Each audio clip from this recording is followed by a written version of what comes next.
주 안에 사랑하는 성도 여러분, 오늘 요한계시록을 통해서 듣는 7교회 이야기, 저희들 시간 가운데 특별히 오늘은 하나님께서 4대 교회에게 주시는 말씀을 통하여 하나님의 이 시대를 향한 교회의 뜻을 함께 살펴보려고 합니다. 하나님께서는 7교회를 통하여 오고 가는 시대의 모든 교회들이 어떤 모습을 가져야 되는지를 하나하나 일깨워주고 계십니다. 한번 다시 우리가 잊어버리지 않도록 돌아볼 수 있기를 원합니다. 에베소 교회는 어떤 교회였습니까? 첫사랑을 잃어버린 교회였습니다. 에베소 교회는 진리를 지켰고 이단들을 미워했고 아주 교회의 거룩함을 간직하고 있었던 교회이지만은 그 마음속에 첫사랑을 잃어버린 교회였습니다. 하나님께서는 에베소 교회를 향하여 첫사랑을 회복하라라고 말씀하셨습니다. 서머나 교회는 어떤 교회입니까? 깊은 고난 가운데 더욱 연단이 되고 더욱 깊어져가는 주님께 온전한 칭찬을 들은 교회입니다. 그들은 소망의 인내를 가지고 있었기에 주님을 소망하며 인내했던 교회였습니다. 때로 교회가 고난 속에 있을 수 있습니다. 아니 때로는 고난이 필요한지도 모릅니다. 그 고난을 통하여 교회는 더욱 교회다워지고 마치 금이 아주 뜨거운 열 속에서 정금이 되어 나오듯이 하나님께서 고난을 통하여 교회를 온전케 하시는 것입니다. 서머나 교회는 그것을 우리에게 보여줍니다. 버가모 교회는 어떤 교회였습니까? 버가모 교회는 진리의 교훈을 저버린 교회입니다. 그들은 진리의 말씀을 온전히 따르지 않았던 교회입니다. 믿음의 순전함을 잃어버렸습니다. 주님께서는 버가모 교회를 향하여 순전한 믿음, 진리에 기초한 믿음으로 돌아오라고 하십니다. 이처럼 에베소 교회, 스무나 교회, 버가모 교회는 각각 믿음, 소망, 사랑이라고 하는 우리 신앙의 3원소들을 나름대로 잃어버리거나 또는 잘 지킴으로 말미암아 우리에게 정말 신앙의 기본이 무엇인가를 우리에게 일깨워주는 새 교회로 존재합니다. 우리는 사랑의 수고를 해야 합니다. 에베소 교회가 잃어버렸던 사랑의 수고가 교회 안에 있어져야 합니다. 또 우리는 소망의 인내를 가져야 합니다. 고난 속에서도 소망하며 인내해야 하는 것입니다. 그리고 우리의 믿음은 역사하는 믿음, 진리 안에서 역사하는 믿음이 되어져야 한다. 이것을 이 새 교회는 우리에게 잘 보여줍니다. 지난주에 살펴본 두아디라 교회는 어떤 교회였습니까? 두아디라 교회는 많은 칭찬을 들었습니다.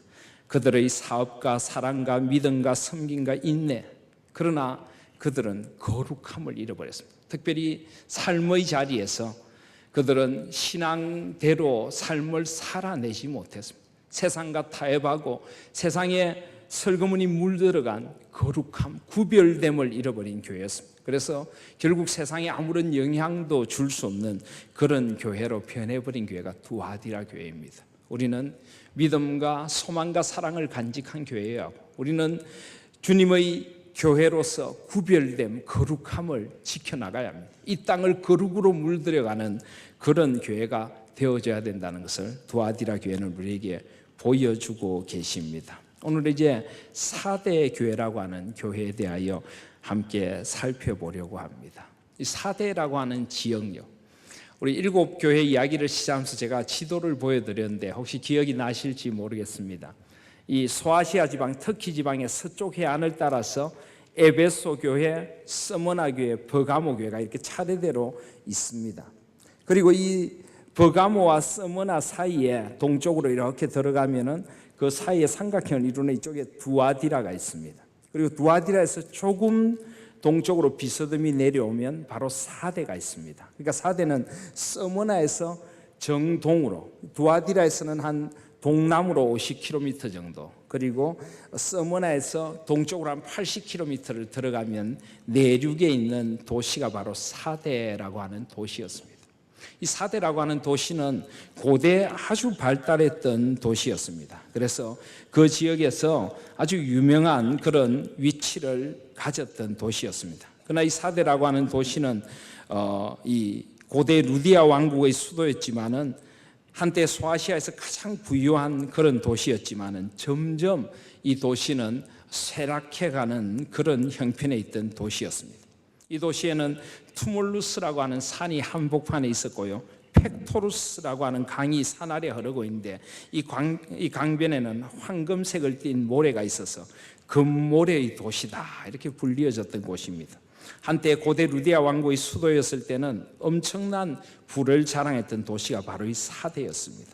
그래서 고레스 왕이 이곳을 점령했을 때 현재 돈으로도 약 한 600만 달러 어치의 전리품을 가져갔을 만큼 부를 가지고 있던 도시였습니다. 상업의 중심지였고, 지난주에 우리가 살펴본 두아디라처럼 염색업이 발달한 그런 도시였습니다. 그러나 사도들이 복음을 전하던 당시에는 점점 이 도시는 쇠락해 가던 도시였습니다. 주후 17년경에 이 도시가 큰 지진으로 한번 무너집니다. 그리고 로마의 도움을 받아 어느 정도 이 도시가 내륙에 있는 교통의 중심지였기 때문에 다시 이렇게 좀 재건이 되지만은, 그러나 결국 이 도시는 다시 일어서지 못하고 점점 쇠락의 길을 걸을 당시에 이 사대 교회에 보낸 편지가 써지게 되었습니다.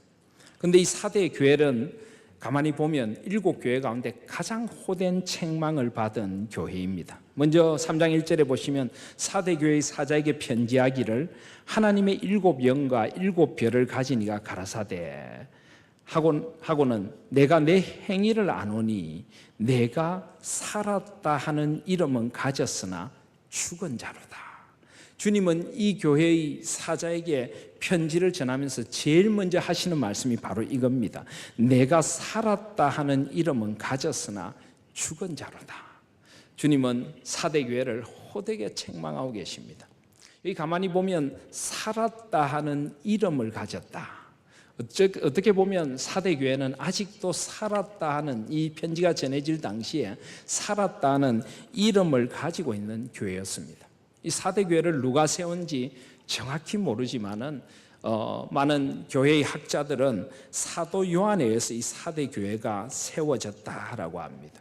그래서 이 사대교회는 아마 사도 요한이 이 편지를 주님께 받아 쓸 때까지도 그 명성을 그대로 간직하고 있었던 교회인지 모릅니다. 내륙 지방에 위치한 교회로서 나름대로 그 지역에 어떤 명성을 가지고 자리를 차지하고 있던 그런 교회인지 모릅니다. 이 사대교회는 웅장한 건물을 자랑하고 있었는지도 모릅니다. 아주 멋있는 예배를 자랑하고 있는지도 모릅니다. 또 좋은 조직을 자랑하고 있는지도 모릅니다. 여러 가지 교회의 일들이 이루어지고 있던 교회인지 모르겠습니다. 살았다 하는 이름을 가진 교회였습니다. 그런데 그 교회의 깊은 속을 보시는 주님께서 가만히 보니까 이 교회는 껍데기뿐인 교회더라는 것입니다. 웅장한 건물과 형식이 아주 잘 갖춰진 예배와 나름대로 교회의 여러 가지 프로그램들이 운영되고 있었지만 가만히 보니까 그곳에 진정 주님이 원하시는 생명력, 이 복음의 역동성이 사라져버린 교회가 바로 이 사대의 교회였다는 것입니다. 살았다는 이름은 가졌으나 죽은 자로다. 이 교회에 대한 진단은 참 무섭습니다. 왜냐하면 이런 교회들이 실제로 현 시대에도 많이 존재하기 때문입니다. 우리 한국교회는 어느덧 한국교회가 복음이 전해진 지 선교 130년을 맞고 있습니다. 근데 여러분 아십니까? 선교학자들의 이야기에 하면은 교회가 처음에 복음이 전해진 이후에 세계 어디에서나 한 100년 동안은 굉장한 생명력과 역동성을 교회가 드러낸다고 합니다. 교회가 굉장히 부흥하고 발전합니다. 그런데 묘하게도 100년을 기점으로 해서 그때부터 교회가 쇠락하기 시작한다는 것입니다. 거의 모든 세계 선교 역사에 일어나고 있는 일입니다. 그때부터 뭔가 사람들은 그 복음의 뜨거운 열정을 잃어버리고 그 교회의 건물도 가지고 있고 그 기독교의 번성도 가지고 있고 많은 것들을 자랑하지만은 그 속에 생명력이 점점 사라져버리고 신앙은 어느 틈에 습관과 관습에 빠져버리고 전통에 빠져버리고 교회가 점점 쇠락의 길을 걸어가서 결국은 영적으로 아주 주저앉는 자리에 이르게 된다는 것, 이것이 바로 선교학자들의 보고입니다. 그런데 여러분 안타깝게도 우리 한국 교회가 그런 길을 걷고 있습니다. 한국 교회는 우리나라에 복음이 전해진 지 100주년을 기념한 때에 전 세계 교회의 주목을 받았습니다. 한국 교회를 보라고 했습니다. 아주 놀라운 부흥과 성장을 이루었습니다. 세계에서 제일 큰 교회들이 한국 교회에 우뚝우뚝 세워지고 우리 대한민국은 복음의 기적이라고 불리어지던 그런 곳이었습니다. 복음의 영향력은 온 세상을 뒤덮을 만큼 우리 한국의 교회는 왕성했었습니다. 그런데 그 100년을 지나고 우리도 선교학자들이 우려했던 똑같은 길을 서서히 걷기 시작하게 되었습니다. 어느 틈에 한국의 교회들은 복음의 생명력과 역동성을 잃어버린 교회로 서서히 변질되어 가기 시작했습니다. 거대한 건물과 이름은 자랑하지만은, 기독교의 그 세력은 자랑하지만은 그 안에 순전한 복음의 역동성, 생명력, 정말 주님께서 원하시는 그 복음의 본질은 어느 틈에 잃어버린 교회로 점점 쇠락한 모습을 보이게 되었습니다. 그리고 어느 틈에 교회는 사람들의 손가락질을 당하고 세상 사람들의 오히려 염려를 받는 그런 집단으로 바뀌어져 버리게 되었던 것입니다.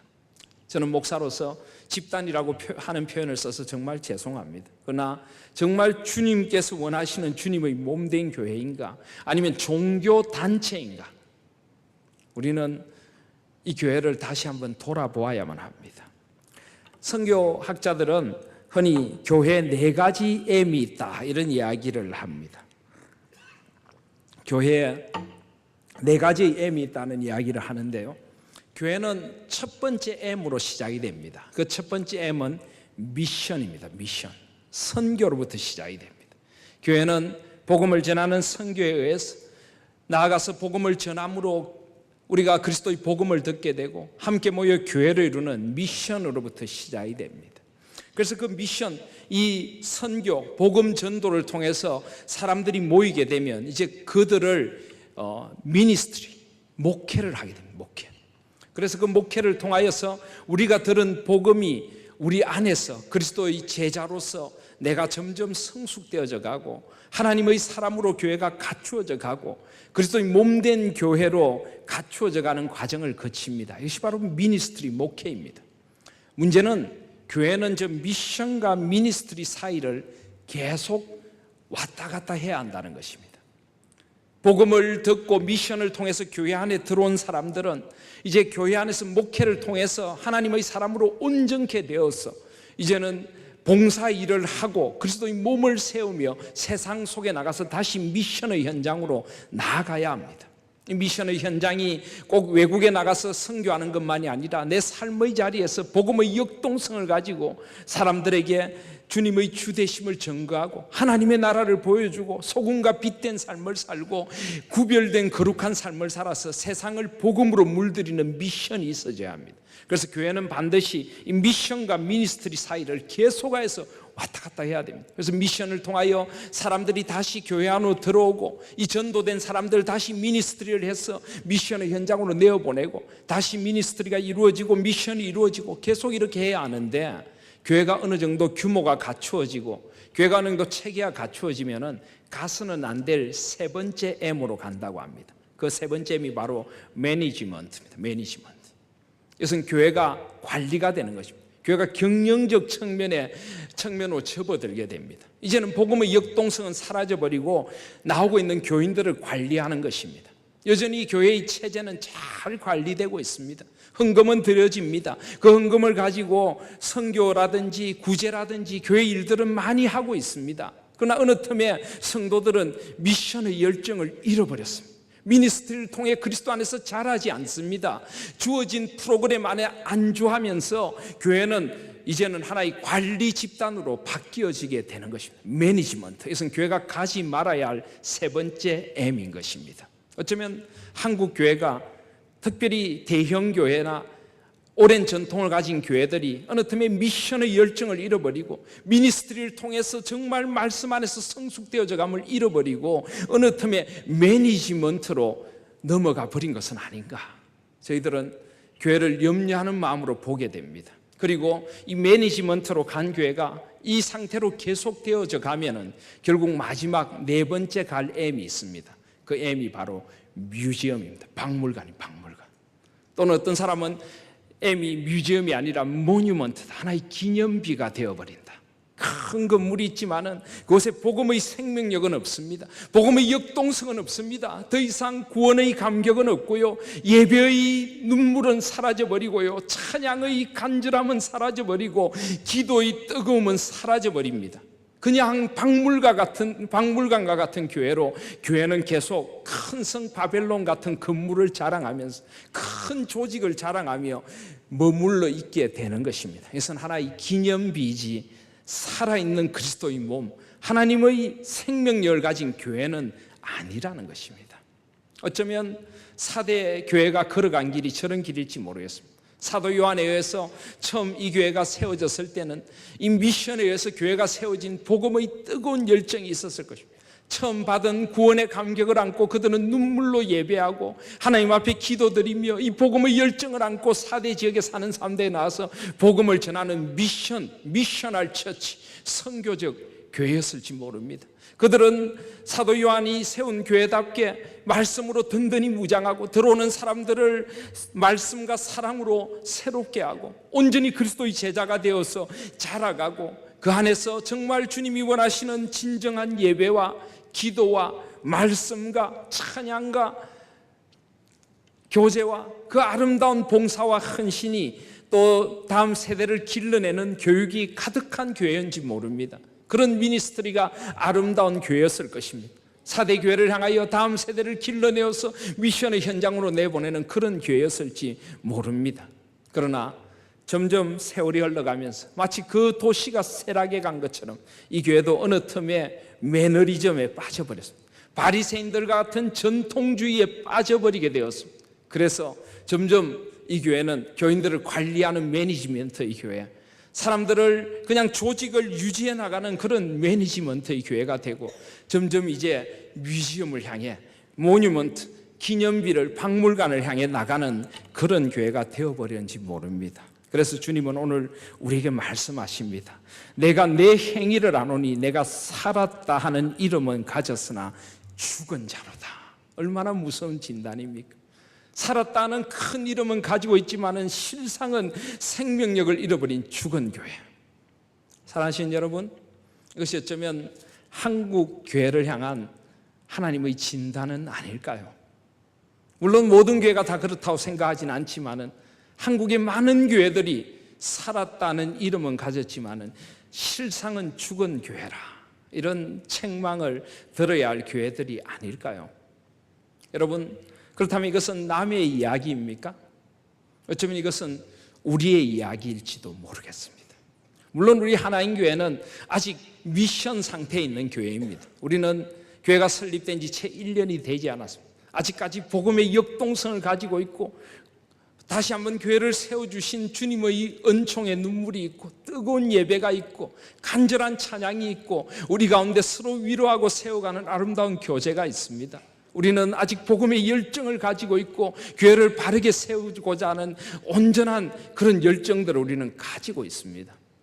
그런데요, 우리 교회가 언제까지 이런 모습을 유지해 갈 수 있다는 것은 우리는 모르는 것입니다. 우리도 어느 틈에 미션, 미니스트리 교회가 아니라 매니지먼트의 교회가 되어질 수 있는 것입니다. 솔직히 우리 교회는 그런 위험성을 더 많이 안고 있습니다. 왜냐하면 우리는 개척교회이지만 오래된 개척교회이기 때문입니다. 우리는 어느 틈에 그런 복음의 역동성과 열정을 뒤로 하고 다시 옛날에 전통에 물든 신앙으로 돌아갈 가능성을 우리는 가지고 있는 그런 교회일 수 있다는 것입니다. 우리는 개척교회이지만 벌써 제법 잘 갖추어진 그런 조직과 그런 어떤 우리의 교회의 규모를 자랑합니다. 이것은 자랑이 되어서는 안 됩니다. 사실 이런 것들이 교회를 점점 안주하게 만듭니다. 점점 우리를 복음의 역동성이 아닌 우리가 좋은 교회로 만들어 버릴 수 있는 위험성이 우리에게도 있을 수 있는 것입니다. 그리고 오랜 신앙의 연륜을 가진 사람들은 이 신앙의 연륜에서 우러나오는 어떤 깊이는 있을지 몰라도 그 신앙의 어떤 역동성이나 그 신앙의 어떤 뜨거움, 간절함 같은 것을 잃어버릴 그런 위험도 우리에게는 있다는 것을 잊지 마셔야 합니다. 저는 우리 교회가 아직 큰 소망 가운데 있는 교회라고 믿습니다. 그러나 우리 교회도 주님 앞에서 끊임없이 이 미션과 미니스트리, 이 복음의 열정을 가지고 주님 안에서 함께 자라나고 온전한 교회를 세우겠다는 이 열정을 끝까지 잃어버리지 않는다는 그 조건 아래 우리 교회는 늘 소망의 교회로 서 있을 줄 믿습니다. 우리 교회가 사대교회가 걸어갔던 그 길을 걸어가지 않는 교회가 되기를 소원합니다. 많은 한국 교회들이 잠에 빠져있는 침체의 늪에 우리가 다시 한번 빠져드는 그런 교회가 되지 않기를 소원합니다. 우리 교회는 정말 복음의 역동성으로 늘 새롭게 되는 교회일 수 있기를 소원합니다. 제가 전에 그런 말씀을 드렸습니다. 이 전통 그리고 본질과 비본질하는 이야기를 드렸습니다. 이 4대 교회가 왜 이런 교회가 되었을까? 정확한 이유가 오늘 본문 속에는 나오지 않지만 많은 학자들은 이 4대 교회가 전통에 물든 교회였기 때문이다 이렇게 봅니다. 그리고 한때 이 4대란 지역은 아주 교통의 요충지로서 물질적으로 아주 번성했기 때문에 많은 것들을 가지고 누렸기 때문에 오히려 이 교회가 그렇게 되었을지 모른다. 결국 물질주의와 번영주의, 전통주의 이 두 가지가 결국은 4대 교회를 이렇게 살았다는 이름은 가졌지만 죽은 교회로 만든 원인이었을 것이다 라고 말합니다. 신앙의 전통은 소중한 것입니다. 우리가 가진 신앙의 고백은 분명히 소중한 것입니다. 그러나 이것이 결코 죽은 전통이 되어서는 안 되는 것입니다. 우리의 신앙의 전통은 복음에 대한 뜨거움의 전통이어야 되고 생명력 있는 복음의 전통이어야 되고 하나님 앞에 온전한 신령과 진정의 예배를 드리는 아름다운 전통이어야 되고 뜨거운 간절한 기도의 전통이어야 되고 직분이 높고 낮음이 없이 온전히 하나님 앞에 섬김의 자리로 나가는 그런 전통이어야 하는 것입니다. 반대로 교회의 어떤 관습과 교회의 어떤 위계 질서가 하나의 전통이 되어서 굳어져 버리면 우리 교회는 죽은 전통의 교회가 될 수 있음을 잊지 마시기를 바랍니다. 저는 우리 교회가 좋은 전통, 성경적인 전통, 생명력 있는 복음의 역동성의 전통을 이어받고 세워주고 우리 다음 세대에게 전수해주는 그런 아름다운 전통이 있는 교회가 될 수 있기를 소원합니다. 본질과 비본질을 잘 구분해야 합니다. 신앙의 본질은 아무리 시간이 흘러도 변할 수가 없습니다. 이것은 끝까지 지켜야 합니다. 특별히 21세기 이 세속화되고 혼합주의 문화가 가득한 시대 속에서 우리는 복음의 본질을 흐리게 하는 여러 세상의 풍조들을 만납니다. 마치 지난주에 살펴본 두아디라 교회처럼 우리는 어떻게 할 거냐? 적당히 살아도 된다. 교회도 적당히 세상과 타협하고 우리 삶도 적당히 세상과 타협하고 우리의 진리를 점점 애매모호하게 만드는 이 후기 현대주의 사회 속에서 우리는 살아갑니다. 이런 사회 속에서 우리는 복음의 진리, 이 본질적인 진리를 절대 잃어버려서는 안 됩니다. 이것을 굳게 잡고 주님 앞에 살아가야 합니다. 그러나 동시에 비본질적인 것들에 대해서는 우리가 과감히 개혁하고 바꿔나가고 새롭게 해야 됩니다. 우리 교회는 설립이 된 지 채 1년이 되지 않지만 오랜 신앙의 관습과 오랜 신앙의 전통의 그 끝에 서 있는 교회인 것입니다. 우리 교회에서 하고 있는 어떤 것들이 혹시나 신앙의 비본질적인 것들을 우리가 지금도 다인양 붙들고 있는 것은 없습니까?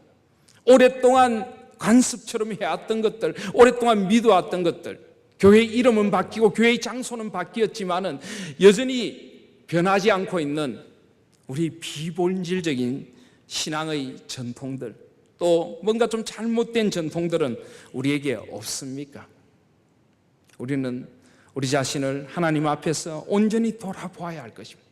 늘 우리는 복음 앞에서 새롭게 되어져야 합니다. 늘 복음의 생명력 앞으로 돌아가야 합니다. 늘 말씀의 잣대 앞에서 지금 우리가 하고 있는 교회의 모든 봉사들이, 모든 조직들이, 우리 교회의 모습들이 정말 하나님이 원하시는 모습인가를 끊임없이 돌아보며 또 돌아오고 또 돌아와서 이 신앙의 본질, 이 생명력 속으로 다시 돌아와 서야 하는 것입니다. 그럴 때 우리는 하나님 앞에서 늘 살아있는 생명력과 복음의 역동성을 가진 그런 교회로 남게 될 줄을 믿습니다. 오늘 이 사대교회 주시는 이 간절한 주님의 음성을 들으실 수 있기를 바랍니다. 그래서 주님은 사대교회 몇 가지 명령을 주십니다. 2절에 보시면 이 죽은 교회를 살리기 위하여 주님이 주시는 명령이 있습니다. 2절에 너는 일깨워, 무엇보다 깨어나라고 합니다. 깨어나라. 그리고 3절에도 보면 그러므로 내가 어떻게 받았으며 어떻게 들은지 생각하고 지켜 회개하라. 만일 일깨지 아니하면 우린 깨어나야 합니다. 우리는 신앙의 잠에서 깨어나야 합니다. 이만하면 됐다고 하는 자기 만족 자아 도취에서 깨어나야 하는 것입니다. 우리 교회가 무조건 좋은 교회라고 하는 생각에서도 우리는 어쩌면 깨어나야 될지도 모릅니다. 우리 교회는 좋은 교회이지만 하나님께서 원하시는 더 좋은 교회, 더 좋은 신앙, 더 좋은 믿음을 향해 우리는 부단히 앞으로 나아가야 합니다. 10월 한 달 동안 히브리서를 묵상할 겁니다. 새벽 기도의 자리에서 이 히브리서를 묵상하며 더 좋은 신앙이 뭔가, 더 나은 믿음이 무엇인가를 저희들 묵상할 겁니다. 제가 이런 말씀을 드리는 건 목사로서 저희 아픔이기도 합니다. 제가 우리 교회 부임한 지 이제 공동회를부터 시작하면 꼭 3달이 되었습니다. 제가 3달이 되었는데 벌써 우리 예배의 자리가 제가 처음 부임했을 때와는 다르게 한 자리 한 자리 비어갑니다. 물론 이것은 목사인 저희 책임이 제일 큽니다. 하나님 앞에 제가 다시 한번 깊이 돌아봐야 할 자리인 것입니다. 참 마음이 아픕니다. 그런데 어느 틈에 우리의 하나님께 주신 그 열정들이 그 짧은 시간 동안 조금씩 사라져가는 것은 아닌가, 그런 생각이 듭니다. 새벽 기도의 자리도 제가 처음 새벽 기도를 섬기기 시작할 때 그 자리들이 꽉꽉 찼습니다. 그런데 어느 틈에 그 자리들이 하나 둘 비어서 이제는 빈자리들이 너무 많이 보입니다. 물론 현대 사회에서 새벽 기도를 주님 앞에 힘써 하신다는 것이 쉬운 것 아닌 줄 압니다.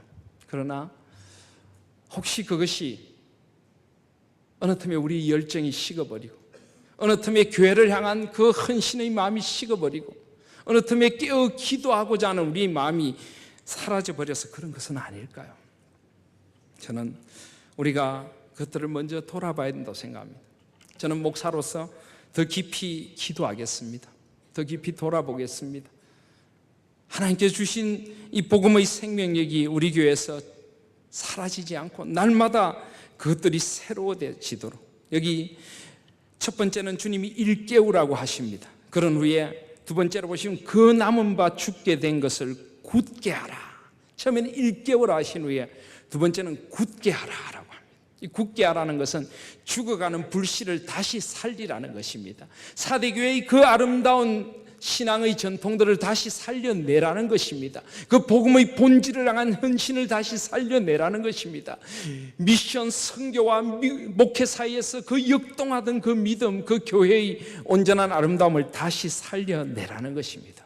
저는 우리 교회가 다시 한번 우리에게 주신 그 아름다움, 그 간절함, 이 교회를 처음 설립하면서 울었던 그 눈물들을 회복하고 다시 한번 우리의 그 열정과 신앙의 불씨를 다시 일깨우고 다시 굳게 하는 그런 우리 교회가 되기를 소원합니다.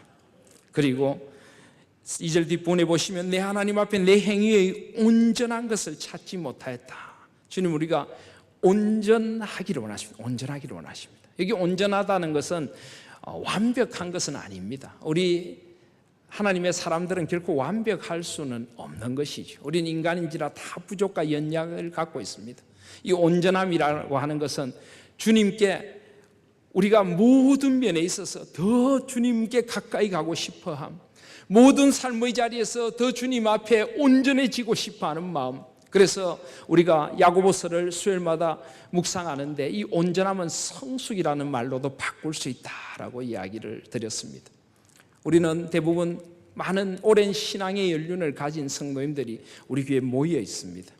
과연 우리가 신앙의 연륜만큼 믿음 안에서 우리가 성숙되어져 가고 있습니까? 여러분, 연세가 들어가는 만큼 여러분은 믿음의 사람으로 점점 성숙되어져 가고 있느냐는 말입니다. 오늘 낮 예배 때도 우리 하나됨을 힘써 지키기 위하여 모든 겸손과 온유로 하고, 신앙의 연륜이 깊어갈수록 여러분은 점점 겸손해지십니까? 아니면 신앙의 고집과 아집이 더 생기고 계십니까? 신앙의 연륜이 깊어갈수록 여러분 점점 온유해지십니까? 아니면 교회에서 점점 목소리가 커져가고 계십니까? 신앙의 연륜이 깊을수록 점점 오래 참으십니까? 아니면 내 마음대로 안 된다고 급하게 뭔가를 하고 계십니까? 신앙의 연륜이 깊어갈수록 여러분은 깊이 용납하십니까? 아니면 나의 세계를 쌓고 다 나에게 와야 된다고 하는 그런 사람이 되어가고 계십니까? 우리 성숙함을 돌아보셔야 합니다. 우리 성숙함을 돌아보시오. 주님은 우리가 성숙한 신앙인 되기를 원하십니다. 4대 교회를 향하여 성숙한 신앙, 온전한 신앙인이 되라고 하십니다. 그리고 3절에 보면 그러므로 내가 어떻게 받았으며 어떻게 들었는지 생각하라, 기억하라는 것입니다. 우리가 들은 것, 우리가 받은 것을 생각하라는 것입니다. 여러분들은 오랜 동안 신앙생활을 하시면서 많은 말씀을 들으셨습니다. 많은 신앙의 본질들을 익히셨습니다. 우리 교회는 많은 말씀들이 풍성하게 전해집니다. 그런데 그 말씀들을 어떻게 듣고 계십니까? 어떻게 받고 계십니까? 어떻게 생각하고 계시느냐는 말입니다. 정말 여러분에게 주시는 하나님의 살아계신 말씀, 아버지의 타는 말씀으로 듣고 그 말씀 앞에 여러분이 아멘하며 여러분 자신이 이 말씀대로 변화되게 해주십시오. 주님 앞에 그 말씀을 붙들고 나의 말씀으로 받고 매달리고 변화받고 계십니까? 나에게 주시는 말씀으로 받으실 수 있기를 바랍니다. 그리고 지키라. 온전히 그 말씀을 지켜야 합니다. 말씀을 들었으면 내 삶에 지켜야 하는 것입니다. 물론 우리는 하나님의 은혜로 구원받았고 지금 우리 삶도 하나님의 은혜 아래 살아가지만은 그 은혜는 또 우리가 동시에 오늘 우리가 성령의 하나 되게 하신 것을 힘써 지키라 하신 것처럼 그 은혜는 내가 힘써 지켜야 하는 것이기도 합니다. 물론 그것조차도 하나님의 은혜로 주어지지만은 자꾸만 은혜의 자리를 떠나 있으면서 무조건 은혜로만 내가 될 것이다 라고 하는 것도 또한 우리는 돌아봐야 합니다. 주님 앞에서 그 은혜의 자리에 늘 머물러 계셔야 합니다. 그 은혜를 사모해야 하는 것입니다. 그 은혜가 나의 삶에 온전히 나타나도록 살아가셔야 합니다. 지키라. 그리고 회개하라. 돌아서야 합니다. 회개라는 것은 후회하는 것 정도가 아닙니다. 온전히 돌아서서 하나님 나라의 비전으로 새로워지는 것입니다. 나의 삶의 모든 자리를 주님 앞에 하나하나 돌아보며 주님과의 관계에서 비뚤어진 부분이 있다면 돌아와야 합니다. 세속에 물들고 세상의 타락에 물든 부분이 있다면, 잘못된 가치관에 물든 부분이 있다면 돌아와야 하는 것입니다. 주님은 우리가 늘 일깨워 회개의 자리에 서 있기를 원하시는 것입니다. 그럴 때 우리는 다시 한번 이 복음의 역동성과 생명력을 회복하게 될 줄 믿습니다. 저는 우리 하나인 교회가 이 복음의 생명력과 역동성을 끝까지 잃어버리지 않는 정말 주님 앞에 칭찬 듣는 교회이기를 소원합니다. 주님은 오늘 그런 칭찬하십니다. 3절에 보면 일깨지 아니하면 내가 도적같이 이르리니 어느 시에 내가 임할는지 내가 알지 못하리라. 주님은 어느 날 호련히 우리의 신앙을 주님 앞에 서게 하실 것입니다. 그게 언제일지 우리는 알지 못합니다. 주님께서 우리를 부르시는 그날, 그리고 주님 앞에 우리 신앙의 정금대 위에 서게 되는 그날을 생각하시며 주님 앞에 깨어 있으십시오. 4대 교회는 소망이 있었습니다. 4절에 보면 그러나 4대에 그 옷을 더럽히지 아니한 자 몇 명이 내게 있었다. 바로 이 사람들이 4대 교회의 소망이었습니다. 저는 이 그 옷을 더럽히지 않은 자 몇 명, 저는 이 말씀을 묵상하는 가운데 하나님께서 저에게 이런 마음을 주셨습니다. 이게 바로 하나인 교회가 되었으면 좋겠어. 하나님께서 이렇게 말씀하시는 것 같았습니다. 이 한국 교회의 암울한 위기의 때에, 이 한국 교회의 이 쇠락의 시대에 그 옷을 더럽히지 아니한 소망의 몇 사람, 이 사람들이 우리 하나인 교회가 될 수 있기를 소원합니다. 이것은 결코 다른 교회와 비교하여서 우리가 우월하다는 우월주의가 아닙니다. 우리라도 먼저 바르게 서자는 하나님 앞에서의 간절함입니다. 한국교회의 그 옷을 더럽히지 않은 아름다운 교회로 우리가 세워지기를 바라는 간절한 염원인 것입니다. 주님께서 이 말씀을 우리 교회에 주시고 계실 때 우리는 누구인가를 돌아보시고 그 옷을 더럽히지 아니한 남은 희망, 남은 소망이 우리 하나님 교회가 될 수 있기를 소원합니다. 그래서 그 흰 옷을 입고 나와 함께 다니리니 주님과 함께 다닌답니다. 그들은 합당한 자인 영고라. 한 생을 살면서 주님 앞에 이런 칭찬을 들을 수 있다면 얼마나 복됩니까? 너는 나에게 합당한 자야. 내가 너와 함께 할게. 너는 나처럼 흰 옷을 입고 같이 다닐 수가 있어. 얼마나 복된 칭찬입니까? 주님은 온전하신 분이십니다. 오늘 사대교회 보내는 편지 1절에 보시면 사대교회의 사자에게 편지하기를 하나님의 7영과 7별을 가진 이가 가라사대. 7영, 7별. 7이라는 것은 온전함입니다. 주님은 7교회를 온전히 채우시는 성령 하나님으로 임하십니다. 7교회의 별이 되어주시는 주님이십니다. 그 온전하신 주님이 7영과 7별로 우리와 함께 하신다. 얼마나 이것은 놀라운 소망입니까? 저는 우리 하나님 교회가 주님께서 찾으시는 그 옷을 더럽히지 않은 소망의 교회가 되어서 주님 앞에 온전히 주님 합당한 교회로 주님과 함께 흰옷을 입고 7영과 7별을 가지신 그분 앞에서 온전히 쓰임받는 그런 교회가 될 수 있기를 소원합니다. 주님은 5절에 보시면 이기는 자는 이와 같이 흰옷을 입을 것이요 내가 그 이름을 생명체에서 반드시 흐리지 아니하고 그 이름을 내 아버지 아까 그 천사들 앞에서 시인하리라. 이 말씀이 참 좋습니다. 이기는 자는 이와 같이 흰옷을 입고, 그렇습니다. 우리는 이겨야 합니다. 우리는 세속주의의 물결을 이겨야 합니다. 우리는 신앙이 점점 하스카되어가고 매니지먼트 관리가 되어가고 박물관이 되어가는 이 시대의 조류를 이겨내야 합니다. 점점 세상은 우리에게 타협하자고 유혹하는 이 시대의 조류를 이겨내야 합니다. 점점 게을러지려는 나의 신앙의 모습들을 이겨내야 하는 것입니다. 주님은 우리가 이기는 자들이 되길 원하십니다. 흰옷을 입을 것이라. 흰옷은 승리의 상징입니다. 요즘은 전에도 흰 돌에 대해서도 말씀드릴 때 말씀드렸지만 요즘은 흰색이 이 백기, 황복의 상징이지만 옛날에는 흰색은 승리의 상징입니다. 주님께서 우리에게 이긴 자라. 이 세상에 세속주의와 싸워 이기고 물질주의와 싸워 이기고 경쟁주의와 싸워 이기고 타락과 싸워 이긴 자라. 그렇게 우리를 해주실 것이란 것입니다. 그 이름을 생명체에서 반드시 흐리지 아니하시리라. 우리의 이름을 또렷이 기억해 주실 것입니다. 그리고 그 이름을 내 아버지 아까 그 천사들 앞에서 시인하리라. 내가 하나님 교회를 안다. 그 교회는 그 옷을 더럽히지 않은 이 시대의 소망의 사람들이 모인 교회야. 내가 그 교회를 안다. 저는 우리 하나님 교회가 이런 칭찬 듣는 교회였으면 좋겠습니다. 많은 사람이 모이는 교회, 많은 일을 하는 교회, 사람들의 주목을 받는 교회, 물론 그 교회도 좋겠지요. 그러나 주님 앞에 내가 그 사람들의 이름을 안다. 내가 그들을 사랑한다. 그들은 흰옷을 입은 사람들이다. 이 칭찬 듣는 교회가 되어졌으면 정말 좋겠습니다. 이 소망을 안고 저도 하나님 앞에서 목회의 자리를 지켜나가겠습니다. 복음의 생명력과 역동성을 계속하여서 아름답게 지켜나가는 그런 교회로 우리 교회를 세워나가십시다. 귀 있는 자는 성령이 교회들에게 하시는 말씀을 들을지어다.